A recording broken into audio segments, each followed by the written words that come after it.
ఉదాహరణకు పెళ్లి చేసుకోవాలనుకుంటున్నాం. ఈ పరిస్థితుల్లో చాలామంది స్ట్రగుల్ అవుతూ ఉంటారు. నేను ఎవరిని చేసుకోవాలి, ఎలా చేసుకోవాలి? మనం వెనకటికి నాలంటాడు ఒకడు 2 సంబంధాలు వచ్చాడు దగ్గరికి.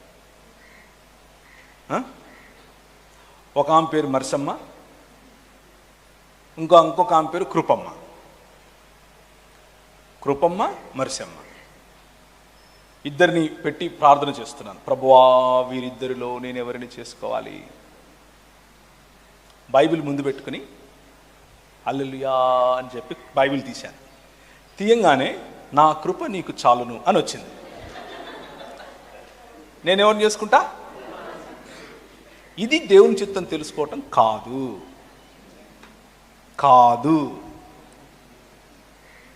ప్రాక్టికల్ ఎగ్జాంపుల్ కదా, చాలామంది స్ట్రగుల్ అవుతారు ఈ విషయాలు. అందుకనే చెప్తున్నాను, అదే చెప్తున్నాను. అలా చేసుకోకూడదు. అలా దేవుడు మాట్లాడతాడు అని అనుకుంటే మనము దేవుడిని ఒక డబ్బాలో పెట్టిన వాళ్ళం అవుతాం. అలా కాదు.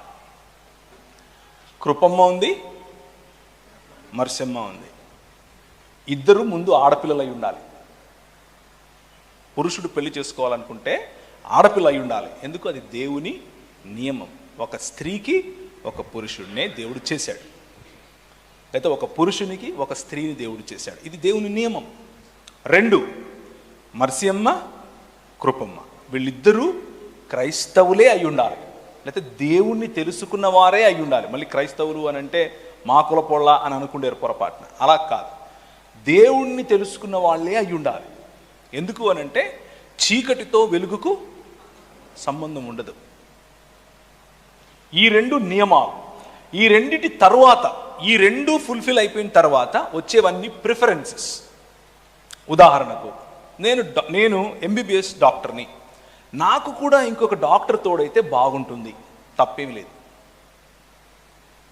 నేను ఒక టీచర్ని, కానీ నా భర్త నాలాగా టీచర్ కాకుండా ఇంజనీర్ అయితే గనక నేను పిల్లల్ని చూసుకుంటాను, ఆయన సమాజానికి ఉపయోగపడతాడు, తప్పులేదు. ఇవన్నీ ప్రిఫరెన్సెస్, మీ ఆలోచనలు. ఈ ప్రిఫరెన్సెస్లో మీరు మీ పరిచర్య కోసం, మీ స్థానిక సంఘ అభివృద్ధి కోసం, అలాగే మీ వ్యక్తిగత ఆత్మీయ లేకపోతే ఆధ్యాత్మిక లేకపోతే దేవుని రాజ్య పని కోసం మీరు పెట్టుకునేటటువంటి ప్రిఫరెన్సెస్ ఏవైతే ఉన్నాయో ఇవన్నీ కూడా దేవుడు ఆనర్ చేస్తాడు. మీ ఇష్టం, నో ప్రాబ్లం. కానీ మొదటి రెండిట్లో మాత్రం ఎలాంటి పరిస్థితుల్లో కాంప్రమైజ్ లేదు. పురుషుడిని పురుషుడు చేసుకుంటాను అన్నా, స్త్రీని చేసుకుంటాను అన్నా అది దేవుని నియమం కాదు. అలాగే క్రైస్తవేతరుణ్ణి క్రైస్తవురాలు చేసుకుంటాను అంటే అది దేవుని నియమం కాదు. మిగిలినవి మీ ప్రిఫరెన్సెస్. ప్రార్థించండి, సమయం తీసుకోండి, స్నేహితులున్నారు, పెద్దలున్నారు, పాస్టర్లున్నారు, సమయం గడపండి వారితో. వాళ్ళ దగ్గర కొంచెం వాళ్ళ విజ్డమ్, వాళ్ళ జ్ఞానాన్ని కొంచెం తీసుకోండి.